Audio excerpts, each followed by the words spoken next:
Ever since I uploaded a video about the best Mac apps in 2025, I've been on the lookout for some fresh new Mac apps to take your Mac to the next level. And all the apps that I mention in this video are completely free to use. Starting off, the first app is called Hidden Bar. Hidden Bar is an app that transforms your menu bar from an ugly, cluttered mess to a less cluttered, less ugly mess. It's basically a slightly revised version of Bartender that lets you hide all the dock elements that you don't want to see and also don't want to delete, and hides them behind a sort of a curtain. Then you can simply just hover or click over the expansion button, and all the things that you were hiding are now there for you to use. To hide these shortcuts, you simply need to click Command on your keyboard and then drag them into the Hidden Bar using your cursor. Overall, Hidden Bar is a really cool app that I definitely recommend, and it's completely free to download from the App Store. With Adobe Creative Cloud costing more and more practically every month, I've been looking for a great alternative to replace Photoshop and Lightroom. Last year, Canva purchased Affinity,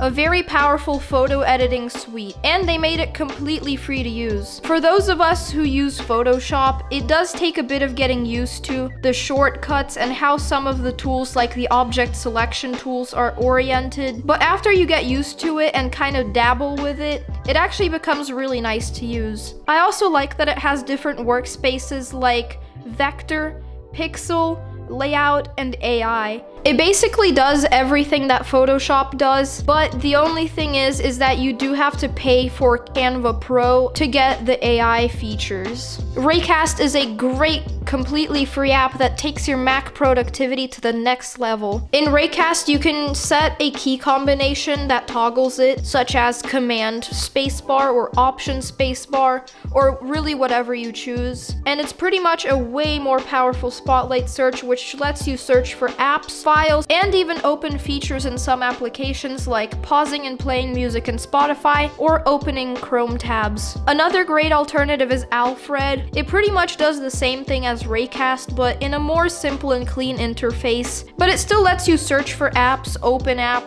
and open different files and execute different shortcuts. Moving on to Umbra, which is personally one of my favorites because it lets you choose two different wallpapers for light and dark mode. I've been looking for an app that switches wallpapers when your Mac goes to dark mode for so long, and Umbra is great at doing that. If you use the default Apple wallpapers, they automatically switch to dark mode from light mode, but if you're using, let's say, an image as your wallpaper, it doesn't do that. So when your Mac goes into dark mode, it switches the image to the dark mode selected one, and vice versa. Last but certainly not least is Brave. So Brave is a Chromium-based browser, meaning it has a pretty similar layout to Chrome, plus some cool features. Brave blocks ads, trackers, fingerprinting, and phishing attempts by default, meaning that you don't need to have different extensions for it. For those of you into crypto, it has a built-in crypto wallet, although I am a little bit iffy about the security of this, so I'd be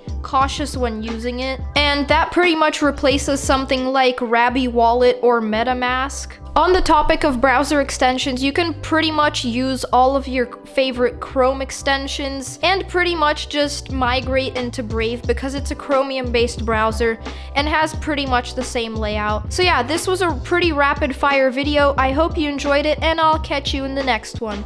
Peace.